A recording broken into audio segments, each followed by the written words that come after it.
तो आज उसी फर्स्ट चैप्टर का पार्ट 2 लेकर आए हैं। जो लोग भी पार्ट 1 नहीं देखे होंगे वो देख लीजिएगा, उसका लिंक को डिस्क्रिप्शन में डाल देंगे।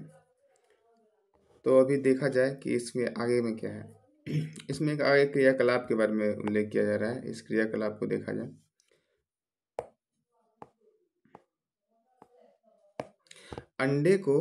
अंडे से परासरण, कि आप अंडे से भी परासरण करा सकते हैं कि नहीं।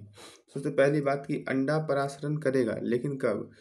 उसका बाह्य कवच जब तक है वो एक जल रोधी परत है, वो जल को ना बाहर अंदर आने देगा ना बाहर आने देगा। तो फिर परासरण के लिए तो हम लोग मिनिमम कंडीशन पढ़े थे कि परासरण होने के लिए एक प्लाज्मा झिल्ली टाइप की संरचना जो सेलेक्टिवली परमेएबल मेम्ब्रेन की तरह कार्य करेगी, अर्थात चयनात्मक या फिर वर्णात्मक पारगम्य झिल्ली की तरह जो कार्य करे, वहीं पे हम लोग परासरण की क्रिया देख सकते हैं। अर्थात हम लोग को अंडे का जो सबसे बाहरी जो कैल्शियम कार्बोनेट का परत है उसको हटाना होगा। उसके लिए कहा जा रहा है कि अंडे को आप तनु हाइड्रोक्लोरिक अम्ल में डालिए, फिर उसका कवच हट जाएगा, फिर अंदर का एक पतला झिल्ली बचेगा और वो जो अंदर की पतली झिल्ली है वह वर्णात्मक पारगम्य झिल्ली की भांति कार्य करेगी। अब फिर उसी अंडे को वो कवच रहित छाल सहित, मतलब कवच हटा दिया गया, लेकिन उसका जो बाहरी परत है वो, उसको जब पानी में डालते हैं तो क्या होगा। तो जानते ही हैं हम, जब किसी पदार्थ को ऐसे विलयन में रखा जाए जिसका बाहर का सांद्रता कम हो और अंदर पदार्थ की सांद्रता अधिक हो, तो हम लोग देखे थे कि परासरण के कारण जो है वो बाहर से अंदर की ओर जल की गति होगी, जिससे कि अंडा फूल जाएगा। तो यही इसका आउटकम है। आगे है, और उसी फूले हुए अंडे को, कवच रहित अंडे को नमक के सांद्रित विलयन में रखेंगे। सिर्फ नमक में डाल देंगे उसको, तो क्या होगा कि नमक चूंकि बाहर का सांद्रता जो है वो बहुत ही अधिक है और अंदर का सांद्रता कम रहेगा, तो धीरे धीरे पता चलेगा कि अंडे से सारा जो पानी है वो रिस करके बाहर आ जाएगा और वो सिकुड़ जाएगा अंडा। तो यही चीज़ है, ये दोनों कॉन्सेप्ट है, ये दोनों चीज़ हम लोग ऊपर में ही देखे हैं। और अगर वही अंडे को सेम उतने ही सांद्रता के विलयन में डाल दिया जाए तो न अंडा फूलेगा न सिकुड़ेगा। तो ये कंडीशन डिपेंड कर रहा है कि आप उसको किस तरह के विलयन में डाल रहे हैं। यही है, इस क्रियाकलाप से यही समझे। इसी प्रकार का क्रियाकलाप हम सूखी किशमिश के साथ या खुबानी के साथ भी कर सकते हैं। तो सूखी किशमिश को भी अगर आप पानी में डालिएगा तो पहले सूखी किशमिश, चूंकि बाहर का सांद्रता कम है अंदर की सांद्रता अधिक है, तो फिर बाहर से अंदर की ओर पानी की गति होगी, जिससे कि किशमिश फूल जाएगी। अब उसी किशमिश को अगर आप उतनी ही सांद्रता के बाहर के विलयन में डालिएगा तो किशमिश को कोई फर्क नहीं पड़ेगा, लेकिन किशमिश को उससे अधिक सांद्रता वाले घोल में डाल के रख दीजिएगा तो जो भी किशमिश के अंदर का पानी है वो बाहर निकल जाएगा, अर्थात किशमिश सिकुड़ जाएगा।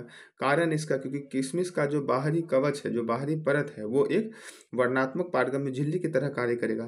तो कुल मिलाकर के परासरण तभी होगा जब वर्णात्मक पारगम्य झिल्ली होगी, अगर नहीं होगा तो परासरण की क्रिया नहीं होगी। आगे है, एक कोशिकीय अलवणीय जलीय जीवों तथा अधिकांश पादप कोशिकाएं परासरण द्वारा जल ग्रहण करते हैं। ये परासरण प्रोसेस है जिसके द्वारा ये पौधे जो है वो जल ग्रहण करते हैं।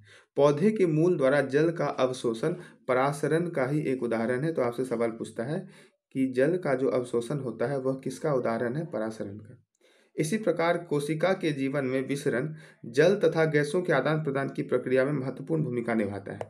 तो यहाँ पे विसरण लिखा है, यहाँ पे परासरण नहीं लिखा। क्यों? क्योंकि परासरण भी एक तरह का विसरण ही है। तो जल गैसों के आदान प्रदान में तो विसरण करेगा ही, लेकिन जल के आदान प्रदान में वही विसरण को ही हम लोग परासरण कहते हैं। अर्थात ये विसरण की ही प्रक्रिया है जिसको परासरण का नाम दिया गया है जल वाले कंडीशन में। तो जल और गैसों के आदान प्रदान की प्रक्रिया में महत्वपूर्ण भूमिका निभाता है। इसके अतिरिक्त विसरण कोशिका को अपने बाह्य पर्यावरण से पोषण ग्रहण करने में भी सहायता प्रदान करता है। विसरण की क्रिया के द्वारा ही बाहरी पर्यावरण से कोशिकाएं जो है पोषण प्राप्त करती हैं। कोशिका से विभिन्न अणुओं का अंदर आना और बाहर निकलना भी विसरण द्वारा ही हो पाता है। इस प्रकार के परिवहन में ऊर्जा की आवश्यकता होती है।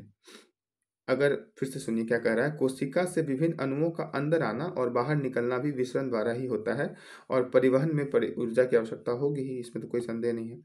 प्लाज्मा झिल्ली लचीली होती है और कार्बनिक अणुओं जैसे लिपिड और प्रोटीन की बनी होती है।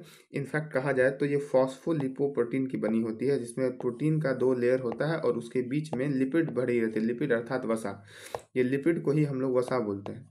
ये लिपिड है जो कि दोनों प्रोटीन के लेयर्स के बीच में बैठी रहती है। तो ये प्लाज्मा झिल्ली जो है ये फॉस्फोलिपोप्रोटीन की बनी होती है। आपसे क्वेश्चन पूछेगा एग्जाम्स में तो आपको फॉस्फोलिपोप्रोटीन मानना है। नेक्स्ट आ जाइए।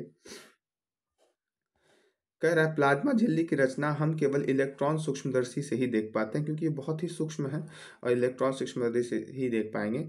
एक बात और, इलेक्ट्रॉन सूक्ष्मदर्शी के खोजकर्ता कौन है, ये पिछले वीडियो में बताए थे। तो आज के लिए ये आपका प्रश्न है कि इलेक्ट्रॉन सूक्ष्मदर्शी के खोजकर्ता कौन है, आपको ये कमेंट बॉक्स में जवाब देना है। नेक्स्ट है कोशिका झिल्ली का लचीलापन एक कोशिकीय जीवों में कोशिका के बाह्य पर्यावरण से अपना भोजन तथा अन्य पदार्थ ग्रहण करने में सहायता करता है। तो कोशिका झिल्ली जितनी ही अधिक लचीली होगी, बाह्य पर्यावरण से भोजन ग्रहण करना उसके लिए उतना ही आसान होगा। हम लोग जानते हैं कि अमीबा जो है वो एक कोशिकीय जीव है और वो अपना भोजन जो है अपने कूटपाद के सहारे ग्रहण करता है। उस भोजन के चारों तरफ अपने कूटपाद को ले जाता है और उसको फिर घेर करके उसको अपने कोशिका के अंदर ले आता है। अर्थात ये उसके कूटपाद जितने अधिक लचीले होंगे वो उतना इजीली भोजन को ग्रहण कर पाएगा। तो ये लचीलापन, कोशिका झिल्ली का लचीलापन आवश्यक है भोजन को और अन्य पदार्थों को ग्रहण करने में। तो जितना अधिक लचीला उतना ही आसान रहेगा उनके लिए। ऐसे ही प्रक्रिया को एंडोसाइटोसिस कहते हैं, जब कोशिका के अंदर किसी बाह्य पदार्थ को अंदर लाने का प्रयास किया जाता है। इसी प्रक्रिया को एंडोसाइटोसिस कहा गया। तो ये सवाल आता है कि एंडोसाइटोसिस क्या है। तो एंडोसाइटोसिस ये है कि किसी भी बाह्य पदार्थ का कोशिका के अंदर लाने की जो प्रक्रिया है उसी को एंडोसाइटोसिस कहते हैं। और इसी एंडोसाइटोसिस प्रक्रिया के माध्यम से, ये प्रक्रिया है, प्रोसेस है, उसी प्रक्रिया के माध्यम से अमीबा जो है वो अपना भोजन ग्रहण करता है, भोजन को अंदर ले आता है। अब वापस से एक क्रियाकलाप है, विद्यालय के पुस्तकालय और इंटरनेट से इलेक्ट्रॉन सूक्ष्मदर्शी के बारे में पता करो। तो बस उतना तो आपके कोर्स के लिए इंपॉर्टेंट नहीं है, लेकिन एटलीस्ट इतना जो आपसे सवाल पूछा गया है कि इलेक्ट्रॉन सूक्ष्मदर्शी के खोजकर्ता या आविष्कारक कौन है, आपको ये कमेंट बॉक्स में बताना है। नेक्स्ट है सवाल, कार्बन डाइऑक्साइड और पानी जैसे पदार्थ कोशिका से कैसे अंदर और बाहर जाते हैं। तो कार्बन डाइऑक्साइड और जो भी गैसीय पदार्थ है वो विसरण के माध्यम से निकलते हैं पौधे से बाहर और अंदर आते हैं, और पानी जो है वो परासरण के माध्यम से अंदर आते हैं। तो ये बात समझ में आ गया। नेक्स्ट है, और बाहर निकलने के लिए तो वापस से वो गैसीय रूप में आ जाएंगे और फिर वापस से वाष्पोत्सर्जन जो होगा विसरण के माध्यम से हो जाएगा। नेक्स्ट है, प्लाज्मा झिल्ली को वर्णात्मक पारगम्य झिल्ली क्यों कहते हैं। क्योंकि प्लाज्मा झिल्ली जो है वो सेलेक्ट करती है, वर्णात्मक अर्थात चयनात्मक, सेलेक्ट करती है कि उनको जो चीज़ कोशिका में जरूरत होती है उसको अंदर आने देती है, और उसको अंदर कोशिका के अंदर किसी भी चीज़ को लाने की प्रक्रिया को ही यहाँ पे लिखा हुआ है एंडोसाइटोसिस, एंडोसाइटोसिस कहते हैं। और ये कोशिका के अंदर लाने के लिए विसरण विधि की प्रक्रिया होती है, कि विसरण प्रक्रिया होती है जिसके अंदर अंतर्गत जो भी कोशिका के अंदर कमी होती है, विसरण के बारे में हम लोग पढ़ चुके हैं, एक बार फिर से इसका डिस्कशन कर लिया जाए कि विसरण की प्रक्रिया में क्या होता है। कि विसरण के प्रक्रिया में अंदर की सांद्रता, जिसकी सांद्रता अधिक होगी, अगर अंदर में सांद्रता अधिक है तो इसी गैस, और बाहर की सांद्रता कम है तो यही चीज़ बाहर की ओर निकल जाएगा। और यदि बाहर में सांद्रता अधिक है और अंदर में सांद्रता कम है तो यही चीज़ बाहर से अंदर की ओर आ जाएगा। तो यही है विसरण का प्रोसेस। तो इसी के माध्यम से, क्योंकि ये ऐसा कर पा रहा है इसीलिए ये वर्णात्मक पारगम्य झिल्ली है। आगे है कोशिका भित्ति। कोशिका भित्ति एक बहुत ही इंपॉर्टेंट टॉपिक। सबसे पहली बात, वैसे हम लोग को चैप्टर 3 में अच्छे तरीके से पढ़ना है कोशिका भित्ति किन में पाया जाता है, लेकिन एक प्री जान लीजिए कि ये जीवाणु में पाया जाएगा कोशिका भित्ति, फिर पादप में पाया जाएगा और कवक में पाया जाएगा। इन तीनों जगह आपको कोशिका भित्ति देखने को मिलेगा। खैर इसमें और भी कुछ जानना होता है कि कोशिका भित्ति किसकी बनी होती है। फिलहाल आगे हम लोग पढ़ते हैं और उसको धीरे धीरे समझते चलते हैं। पादप कोशिकाओं में प्लाज्मा झिल्ली के अतिरिक्त, मतलब प्लाज्मा झिल्ली तो होती ही है, उसके अलावे कोशिका भित्ति भी पाई जाती है। पादप कोशिका भित्ति मुख्यतः सेल्यूलोज की बनी होती है। तो सेल्यूलोज नामक एक जटिल पदार्थ है। जटिल पदार्थ कैसा, किसका बना है, कार्बोहाइड्रेट का बना हुआ ऐसा पदार्थ है सेलुलोज। सेलुलोज एक जटिल पदार्थ है, यह पौधे की संरचनात्मक दृढ़ता प्रदान करता है। तो हम लोग देखते हैं जितना भी मतलब पौधे का अधिकांश भाग जो है वो सेलुलोज का बना है, क्योंकि जितने भी कोशिका भित्ति है पादप में वो सारे के सारे, हर एक कोशिका के ऊपर का जो भित्ति होगा वो सेलुलोज का बना होगा। इसीलिए ये अधिकांश भाग जो है वो सेलुलोज का बना होता है पादप में, और वो पौधे को संरचनात्मक दृढ़ता, मजबूती, रिजिड स्ट्रक्चर प्रदान करता है। जब किसी पादप कोशिका में परासरण द्वारा पानी की हानि होती है तो कोशिका झिल्ली सहित आंतरिक पदार्थ संकुचित हो जाते हैं। पानी अगर कोशिका से बाहर निकल रही है परासरण की विधि द्वारा, तो कोशिका झिल्ली क्या होगी, कोशिका झिल्ली सहित आंतरिक पदार्थ संकुचित हो जाएंगे। संकुचित तो होगा ही, अगर पानी बाहर निकल रहा है तो कोशिका का क्या हो, संकुचित हो जाएंगे, और इसी घटना को जीव द्रव्य कुंचन कहते हैं। तो अगर कोशिका से जल परासरण विधि के माध्यम से बाहर निकल जा रही है तो उसी प्रक्रिया को जीव द्रव्य कुंचन कह देते हैं। प्लाज्मोलाइसिस बोलते हैं, इंग्लिश में इसको प्लाज्मोलाइसिस, और हिंदी में जीव द्रव्य कुंचन कहते हैं। ये जीव द्रव्य कुंचन परिघटना का एग्जाम्पल आप इस समझ सकते हैं, जैसे अचार और मुरब्बे। अब बहुत दिन से कौतूहल होता होगा मन में कि आखिर अचार और मुरब्बे इतने अधिक दिनों तक सही कंडीशंस में कैसे रह लेते हैं, ये खराब क्यों नहीं होते। तो उसमें इसी प्लाज्मोलाइसिस का प्रक्रिया हो जाता है, और कोई भी चीज़ खराब होगा तो सबसे पहले उसका कारण समझना चाहिए। खराब होना, जैसे कि अगर भोजन खराब हो रहा है तो भोजन में ऑक्सीकरण हो जा रहा है, भोजन का ऑक्सीकरण हो जा रहा है, इसलिए वह खराब हो जा रहा है, सड़ जा रहा है। तो ये ऑक्सीकरण कौन कर रहा है, हम लोग, हम और आप तो नहीं करते हैं, लेकिन हमारे वायुमंडल में बहुत असंख्य करोड़ों असंख्य संख्या में जीवाणु और कवक मौजूद होते हैं, और वही जीवाणु और कवक जब भोजन पे जाते हैं तो खुद के पाचन के लिए, खुद को पोषण प्रदान करने के लिए वो उस भोजन का ऑक्सीकरण कर देते हैं और भोजन खराब हो जाता है। तो अब अगर ऐसा कुछ कर दें कि जो खराब करने वाले कारक हैं, जैसे जीवाणु और कवक हैं, वो भोजन में और खुद ही मर जाए, तो ऑक्सीकरण नहीं होगा, और वो जो भोज्य पदार्थ है, जो खाद्य पदार्थ है, वो बहुत अधिक दिन तक संरक्षित रह सकता है।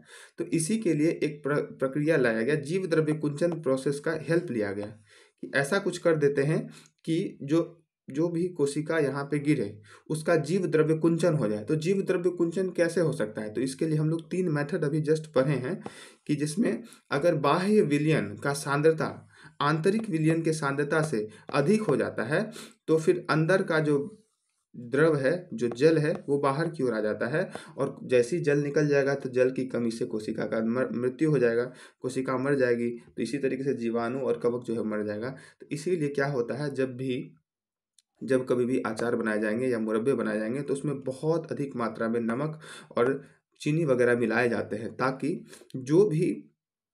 जो से भी ये कोशिका या कवक के या फिर जीवाणु के उसके ऊपर आए तो उसका प्लाज्मोलाइसिस हो जाए, उसका जीव द्रव्य कुंचन हो जाए और वो मर जाए, तो फिर वो बहुत अधिक दिन तक संरक्षित रहेगी। आइए इसी में बोल रहा है, इसी क्रियाकलाप में वापस से एक क्रियाकलाप है। इस क्रियाकलाप में हम लोग को देखने वाले यही बात है कि आप रियो की पत्ती का स्लाइड बनाइएगा, उसको धीरे धीरे देखिएगा, तो उसमें आप हरे रंग के कण दिखाई देंगे, जिसको क्लोरोप्लास्ट कहा जाता है। उस हरा होने का कारण जो है वो क्लोरोफिल की उपस्थिति है। तो ये बात भी समझ पा रहे हैं।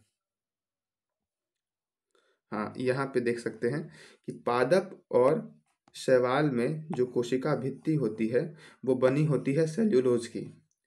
कवक में जो कोशिका भित्ति है वो बनी होती है काइटिन्स की, और जीवाणु में जो कोशिका भित्ति होती है वो बनी होती है पेप्टिडोग्लाइकेन की। पेप्टिडोग्लाइकेन की ये बनी होती है, और ये तीनों की तीनों जटिल शर्करा के उदाहरण है। कई बार सवाल में पूछ देता है कि सेल्यूलोज क्या है वास्तव में, तो ये जटिल शर्करा है, कार्बोहाइड्रेट है। काइटिन भी क्या है, जटिल शर्करा है, ये भी कार्बोहाइड्रेट है। पेप्टिडोग्लाइकेन क्या है, ये भी जटिल शर्करा है। ऑप्शन में आपको रहेगा जटिल शर्करा, जटिल वसा, जटिल प्रोटीन। तो इस तरीके से कंफ्यूज नहीं होना, ये जटिल शर्करा ही है। अब आगे देखिए, यही प्लाज्मोलाइसिस का मेथड हम लोग सीख चुके हैं। आगे आइए,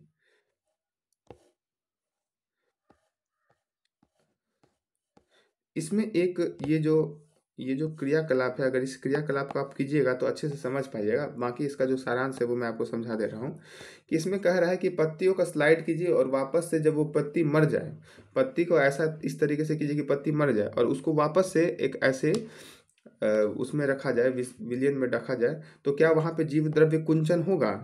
तो इसमें कह रहा है कि नहीं, इससे यह निष्कर्ष निकलेगा कि केवल जीवित कोशिकाओं में ही जीव द्रव्य कुंचन जैसी घटना होती है, मरे हुए कोशिकाओं में जीव द्रव्य कुंचन नहीं होता है। यही बात कह रहा है कि केवल जीवित कोशिकाएं ही परासरण द्वारा जल अवशोषण की क्षमता होती है, मृत कोशिकाओं में नहीं होती है, तो मृत कोशिकाओं में जीव द्रव्य कुंचन नहीं होगा। तो यही सवाल आपसे पूछा गया था।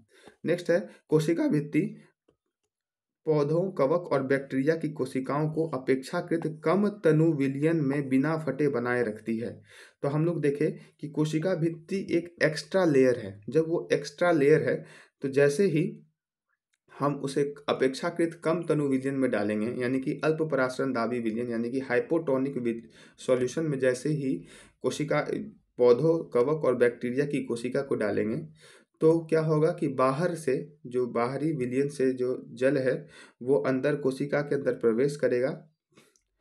क्योंकि बाहर की सांद्रता कम है, अंदर की सांद्रता अधिक है, तो बाहर से जल अंदर की ओर प्रवेश करेगा और इस प्रवेश के कारण कोशिकाएं जीवित रह पाएंगी, क्योंकि कोशिका भित्ति उसको एक एक्स्ट्रा लेयर प्रोवाइड कर रहा है, एक्स्ट्रा मजबूती प्रोवाइड कर रहा है, जिससे कि वो फटेगी नहीं।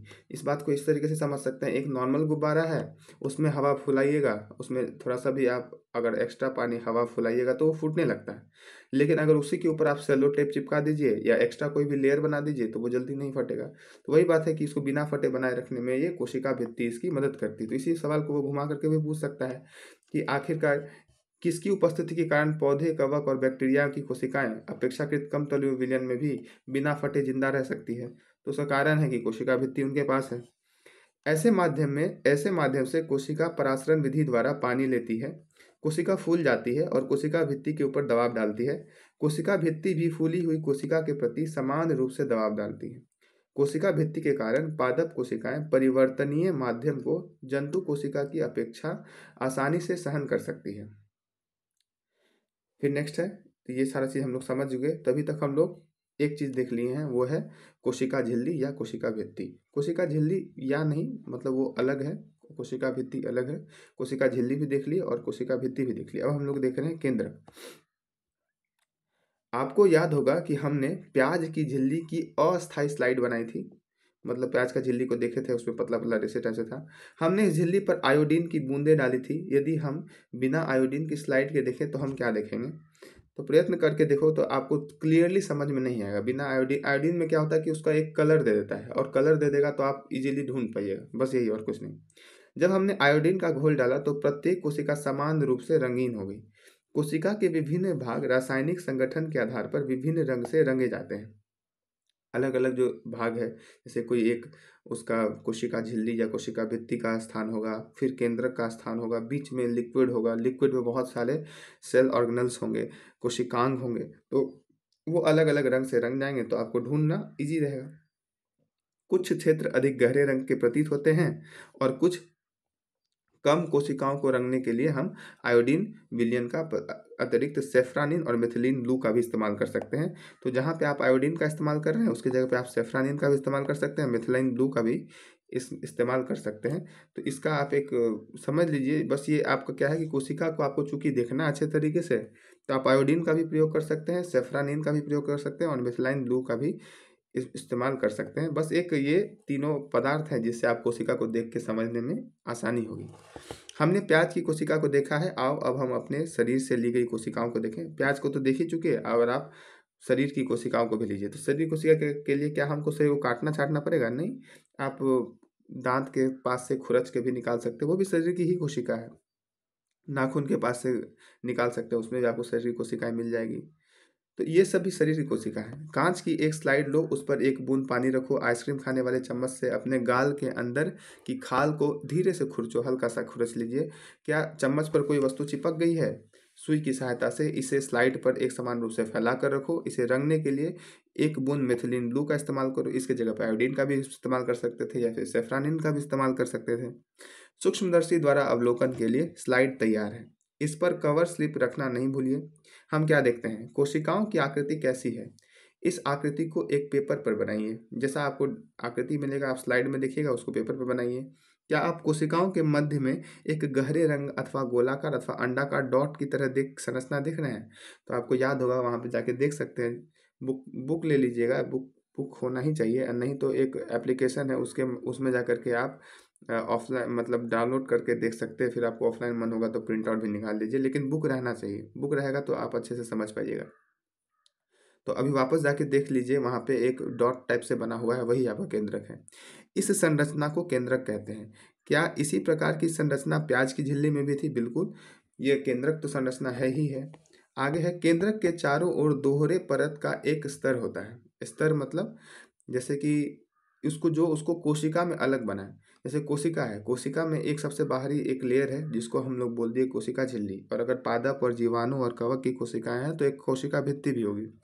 लेकिन कोशिका के अंदर जो केंद्रक है उसके पास भी एक दोहरे झिल्ली होती है, उसमें डबल लेयर्ड एक झिल्ली होती है जो उसका स्तर यानी कि लेयर बना रही है। केंद्रक झिल्ली में छोटे छोटे छिद्र होते हैं। तो ये भी प्रश्न पूछ देता है कि केंद्रक संरंध्र होते हैं, यानी कि उनमें छोटे छोटे छिद्र होते हैं या नहीं होते? तो होते हैं। छिद्रों के द्वारा केंद्रक के अंदर का कोशिका द्रव्य केंद्रक के बाहर आ पाता है। वो छिद्र के माध्यम से ही केंद्रक का जो लिक्विड है अंदर का वो बाहर आता है। केंद्रक द्रव्य के बारे में कोशिका द्रव्य के बारे में हम लोग इसी का नेक्स्ट टॉपिक में पढ़ेंगे। अभी 5.2.3 पढ़ रहे हैं, इसके बाद वाला में कोशिका द्रव्य का बारे में पढ़ेंगे। केंद्रक में क्रोमोसोम्स होते हैं। क्रोमोसोम्स आपको इस आकृति के दिखाई देंगे।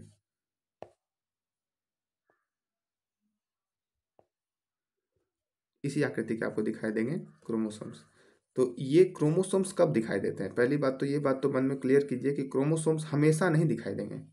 हमेशा होते हैं वह एक धागे नुमा संरचना की जैसे, ऐसे ऐसे ऐसे करके दिखाई देंगे आपको। ये धागे नुमा संरचना है। ये हमेशा इसको बोलते हैं क्रोमेटिन पदार्थ। क्रोमेटिन पदार्थ, ये क्रोमेटिन पदार्थ के रूप में हर हमेशा दिखाई देंगे। लेकिन ये गुणसूत्र के रूप में कब दिखाई देते हैं? तो ये केवल तब दिखाई देंगे जब कोशिका विभाजन होगा, केवल कोशिका विभाजन के समय।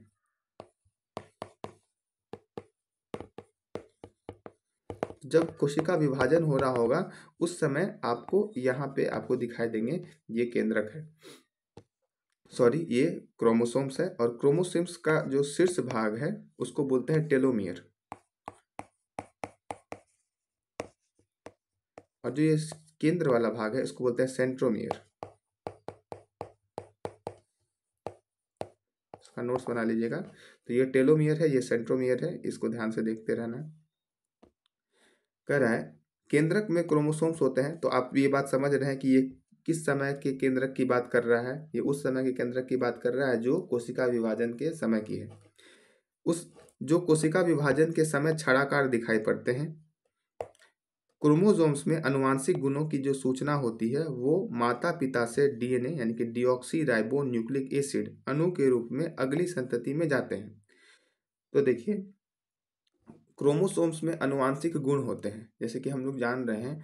अभी आगे वाले क्लास में जब आप प्रजनन पढ़िएगा तो उसमें पता चलेगा कि किस तरीके से प्रजनन होता है, लैंगिक प्रजनन और लैंगिक प्रजनन। तो जो लैंगिक प्रजनन होता है उसमें किस तरीके से आधे गुणसूत्र माता की कोशिका से आता है, आधा गुणसूत्र पिता की कोशिका से आता है। दोनों में जो गुण होते हैं वो हमारे जो बच्चे होते हैं उनके तरफ मतलब स्थानांतरित होते हैं, और उसको स्थानांतरित करने का जो मुख्य कार्य है वो ये डीएनए कर रहा है।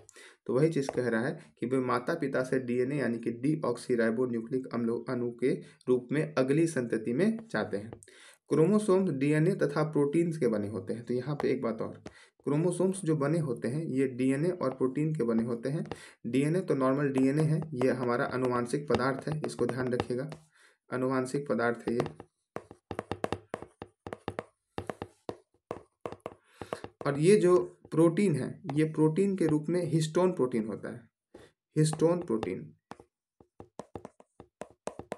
हिस्टोन प्रोटीन होता है। और ये गैर अनुवांशिक पदार्थ है, मतलब एक ही अनुवांशिक पदार्थ है। चूंकि हिस्टोन मतलब डीएनए बहुत नाजुक टाइप से है, इसको हम लोग को संभाल के रखना है। जैसे किसी को भी संभाल के रखते हैं कॉपी को, तो उसके ऊपर कवर करने के लिए कूट का बना होता है ताकि कवर रहे अच्छे से। तो उसी तरीके से डीएनए को कवर करने के लिए, लपेटने के लिए एक हिस्टोन प्रोटीन होता है जो उसको खुद के ऊपर लपेटे रखता है। मतलब हिस्टोन प्रोटीन का काम क्या है कि वो डीएनए को खुद के ऊपर लपेटे रहे और इसको एक अच्छा स्ट्रक्चर प्रदान करे। तो डीएनए अणु में कोशिकाओं के निर्माण एवं संगठन की सभी आवश्यक सूचनाएं होती हैं, वो डीएनए है। इसीलिए डीएनए अणु जो है हमारा अनुवांशिक पदार्थ है। ये सूचनाओं को एक पीढ़ी से दूसरी पीढ़ी तक पहुंचा रहा है। डीएनए के क्रियात्मक खंड को जीन कहते हैं। तो यहाँ पे एक डीएनए का स्ट्रक्चर बना हुआ है, आप लोग ऐसा देखे होंगे। तो इसे डीएनए का स्ट्रक्चर बना हुआ है, इसमें एक क्रियात्मक खंड, मान लीजिए यहाँ से लेकर यहाँ तक का टुकड़ा, वो हम लोग नहीं समझेंगे, वो लोग वैज्ञानिकों का काम है, डॉक्टरों का काम है कि कौन से इसमें जीन है। बस यही समझ लीजिए कि अगर पूरा यहाँ से लेकर यहाँ तक डीएनए है तो इसके क्रियात्मक खंड को बोलते हैं जीन। तो डीएनए में अगर हमको जीन को देखना है तो वो आपको एक ऐसा लेंथ के रूप में, एक एरिया के रूप में दिखाई देगा।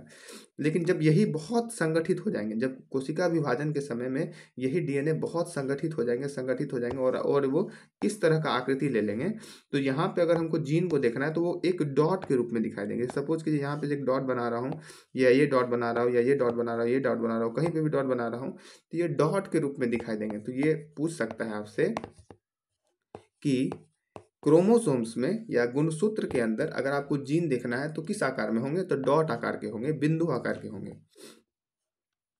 जो कह रहा है डीएनए के क्रियात्मक खंड को जीन कहते हैं। जो कोशिका विभाजित नहीं हो रही है उसमें यह डीएनए क्रोमेटिन पदार्थ के रूप में विद्यमान रहता है। ये बात आपको पहले बता चुके हैं। क्रोमेटिन पदार्थ धागे की तरह की रचना के एक जाल का पिंड होता है। तब जब भी कोशिका विभाजित होने वाली होती है तब यह क्रोमोसोम में संगठित हो जाता है। मतलब ये आपस में बहुत संघनित हो जाएगा, बहुत संघनित मतलब कंप्रेस्ड हो जाएगा, एक साथ आ जाएगा और एक क्रोमोसोम्स के रूप में दिखाई देगा। कुछ जीवों में कोशिकीय जनन में केंद्रक महत्वपूर्ण भूमिका निभाता है। केंद्रक के पास ही सारी जानकारी है कि कब कैसे विघटन होना है, कब कैसे कोशिका का विभाजन करना है, तो केंद्रक महत्वपूर्ण भूमिका निभाता है। इस प्रक्रिया में एक अकेली कोशिका विभाजित होकर दो नई कोशिकाएं बनती है। यह कोशिका के विकास एवं परिपक्वन को निर्धारित करता है। तो केंद्रक कोशिका के विकास और परिपक्वन को निर्धारित करता है, साथ ही सजीव कोशिकाओं की रासायनिक क्रियाओं को भी निर्देशित करता है। तो ये इसीलिए इसको बोलते हैं ब्रेन ऑफ द सेल, क्योंकि केंद्रक के पास सारा ही जानकारी होता है, इसीलिए ब्रेन ऑफ द सेल। कोशिका का मस्तिष्क कहा जाता है केंद्रक को, यहाँ पे लिख लीजिए कोशिका का मस्तिष्क। कोशिका का मस्तिष्क कौन है, तो ब्रेन है, ये केंद्रक है। आगे देखिए, बैक्टीरिया में कुछ जीवों में कोशिका का केंद्रकीय क्षेत्र बहुत कम स्पष्ट होता है। क्योंकि अभी हम लोग आगे पढ़ेंगे प्रोकैरियोटिक्स जीव होते हैं, यूकैरियोटिक्स जीव होते हैं। प्रोकैरियोटिक जीव उनमें वो होते हैं जिनके पास स्पष्ट केंद्रक नहीं होता है। स्पष्ट केंद्रक कहने का मतलब इनके केंद्रक के पास बाहर कोई झिल्ली वगैरह नहीं होती है। झिल्ली वगैरह नहीं हुई तो कहने का मतलब केंद्रक इनके पास नहीं है। कोशिकांग इनके पास उपस्थित नहीं होते हैं। ये बहुत ही प्रो यानी कि आदिम है। आदिम मतलब जो सबसे पहले पृथ्वी पर आए वो सबसे पुराने हैं, तो इसलिए इनमें बहुत कम स्पष्ट है। ये सबसे सरलतम जीवों में से है क्योंकि इसमें केंद्रक झिल्ली नहीं होती है। इनके पास कोई केंद्रक झिल्ली नहीं है जो ये डिटरमाइन करे कि हाँ, जैसे कि हम लोग केंद्रक को क्यों पहचान पाते हैं, क्योंकि केंद्रक के बाहर एक केंद्रक झिल्ली होती है जो डबल लेयर्ड होती है और उसके अंदर का क्षेत्र को हम लोग समझ जाते हैं कि ये केंद्रक है।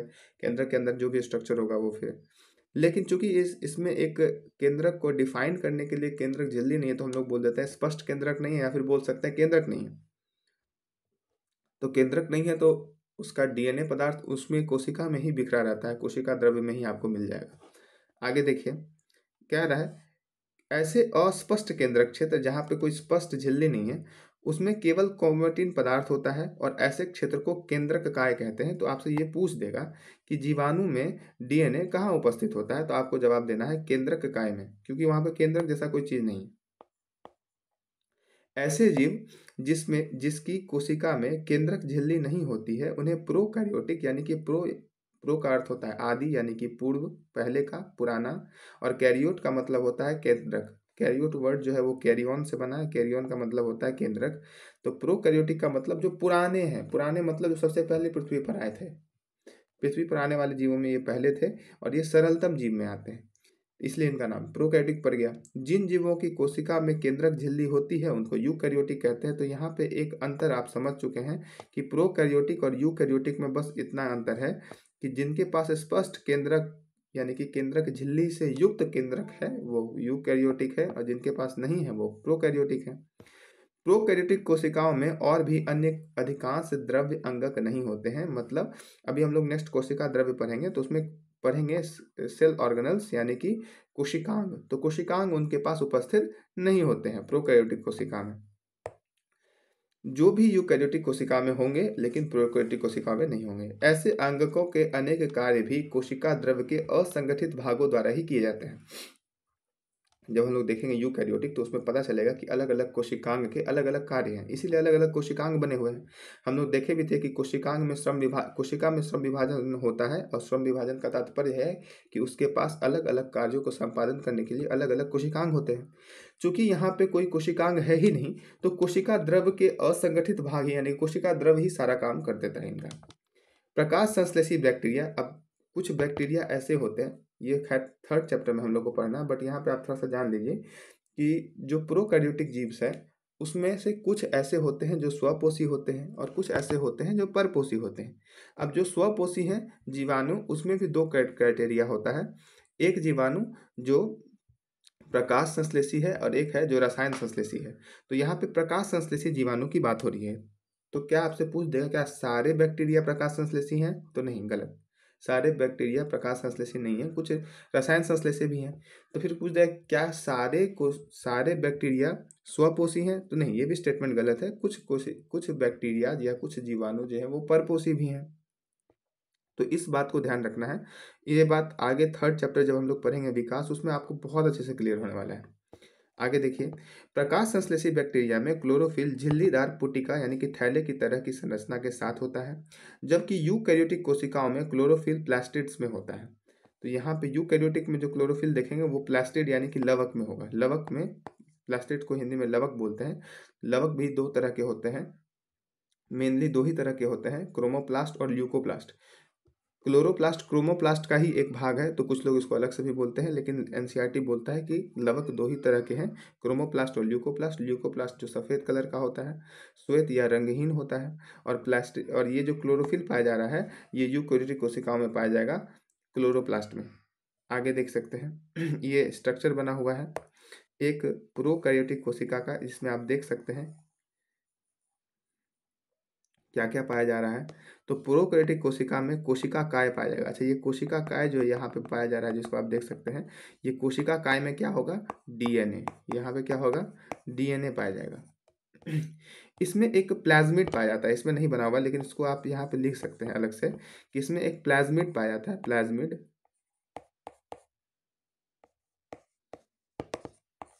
और प्लाज्मिड के पास एक्स्ट्रा डीएनएज होते हैं। बस ये आप एक यहाँ रेफरेंस के लिए याद रखिएगा कि प्लाज्मिड के पास एक्स्ट्रा डीएनए पाए जाते हैं प्रोकैरियोटिक जीवाणुओं में। नेक्स्ट है कोशिका द्रव्य। यहाँ तक हम लोग देख लिए कि केंद्रक का क्या क्या रोल है। इसमें प्लाज्मा झिल्ली भी है, प्लाज्मा झिल्ली है, कोशिका भित्ति है। अगर ये जीवाणु होता तो ये पेप्टिडोग्लाइकेन का बना होता। अगर ये कवक है तो ये काइटिन का बना हुआ है। अगर ये पादप होता तो पादप तो वैसे प्रोकैरियोटिक कोशिका है ही नहीं, तो इसके लिए बात अभी करना ही बेकार है। आगे हम लोग नेक्स्ट टॉपिक में देखेंगे क्या क्या क्या कवक का है रोल, क्या पादप का है रोल, क्या किस चीज़ का है, सारा चीज़ समझ में आएगा। आगे है कोशिका द्रव्य। कोशिका द्रव्य ये किसको कहेंगे? कोशिका द्रव्य तो एक कोशिका का आउटर लेयर हुआ, एक अंदर में केंद्रक हुआ, तो इन दोनों के बीच में जो भरा हुआ ये क्या है? कोशिका द्रव्य है। हालांकि केंद्रक के अंदर में भी एक लिक्विड होता है जिसको केंद्रक द्रव्य बोलते हैं। इसको मैं अलग कलर से रंग दे रहा हूँ। तो देखिए, कोशिका के अंदर जो लिक्विड पाया जाएगा उसको कोशिका द्रव्य बोलेंगे, केंद्रक के अंदर जो पाया जाएगा उसको केंद्रक द्रव्य बोलेंगे। और दोनों को एक साथ, इनको भी और इनको भी मिला करके क्या बोल देंगे? प्रोटोप्लाज्म या जीव द्रव्य। तो प्रोटोप्लाज्म या जीव द्रव्य क्या है? जिसमें कोशिका द्रव्य और केंद्रक द्रव्य दोनों शामिल हो, उसी को प्रोटोप्लाज्म या जीव द्रव्य बोलेंगे। तो ये बात क्लियर हो गया। अब आगे कॉन्सेप्ट देखिए। जब हमने प्याज की झिल्ली तथा मनुष्य के गाल की कोशिकाओं का स्लाइड को देखा, तब हमें प्रत्येक कोशिका में एक बड़ा क्षेत्र जो कोशिका झिल्ली से घिरा हुआ था, उस क्षेत्र में बहुत हल्का धब्बा यानी कि जिसे कोशिका द्रव्य कह देंगे, बहुत हल्का सा कलर में दिखाई देगा जब आप बना करके स्लाइड देखिएगा तब। प्लाज्मा झिल्ली के अंदर कोशिका द्रव्य एक तरल पदार्थ है, लिक्विड अवस्था में है। इसमें बहुत से विशिष्ट कोशिका के घटक होते हैं। कोशिका के विशिष्ट घटक भी कह सकते हैं, मतलब एक कोशिका में जो स्पेसिफिक घटक होते हैं, कोशिकांग होते हैं, वो सारे के सारे आपको कहाँ पाए जाएंगे? इन्हीं कोशिका द्रव्य में ही पाए जाएंगे। इसमें जिन्हें कोशिका के अंगक कह देंगे या कोशिकांग कह देंगे। प्रत्येक अंगक कोशिका यानी कि कोशिकांग कोशिका के लिए विशिष्ट कार्य करते हैं। कोशिका द्रव्य और केंद्रक दोनों को मिलाकर के जीव द्रव्य कहते हैं। तो कोशिका द्रव्य और केंद्रक दोनों को एक साथ मिलाकर क्या बोल देंगे? जीव द्रव्य कह देंगे या प्रोटोप्लाज्म कह देंगे। और कल का मेरा सवाल था कि प्रोटोप्लाज्म को जीवन का आधार किसने बोला था, तो हैक्सले ने कहा था। हैक्सले, हैक्सले नामक वैज्ञानिक थे, इन्होंने प्रोटोप्लाज्म को जीवन का भौतिक आधार यानी कि जीव द्रव्य को जीवन का भौतिक आधार हैक्सले ने बोला था। आगे आइए। कोशिका अंगक झिल्ली युक्त होते हैं, इनके पास झिल्ली होती है, इनके पास आउटर लेयर में झिल्ली पाए जाएंगे। प्रोकैरियोटिक कोशिकाओं में वास्तविक केंद्रक के अतिरिक्त झिल्ली युक्त अंगक भी नहीं होते हैं। जिस तरीके से वास्तविक केंद्रक भी नहीं है क्योंकि केंद्रक के पास भी झिल्ली नहीं था, इसी तरीके से कोशिकांग भी नहीं पाए जाते हैं। उनमें जो भी कोशिका के कार्य करने वाले भाग होते हैं वो कोशिका द्रव्य में ही संपन्न हो जाते हैं। जबकि यूकैरियोटिक कोशिकाओं में केंद्रकीय झिल्ली और झिल्ली युक्त अंगक होते हैं। इसमें कौन कौन से अंगक हैं यही हम लोग को आगे पढ़ना है। झिल्ली की सार्थकता वायरस के उदाहरण से स्पष्ट कर सकते हैं।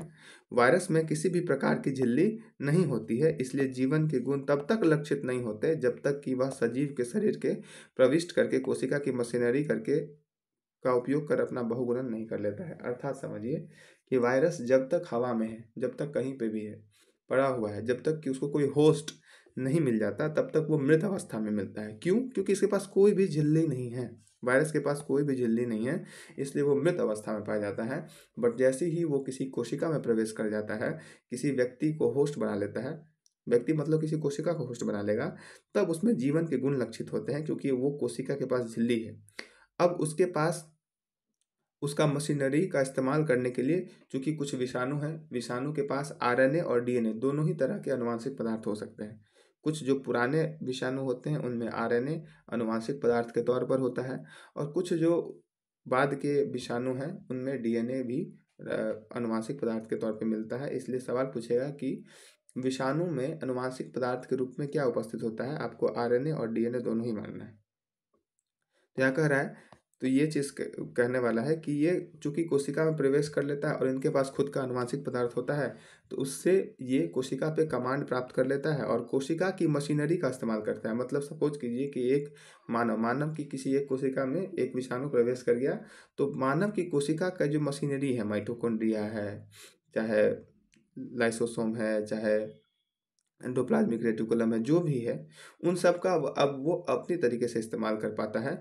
और फिर वो इस्तेमाल करके चूंकि वहाँ से पोषण प्राप्त करेगा और खुद की संख्या को बढ़ाएगा, बहुगुणन कर लेगा।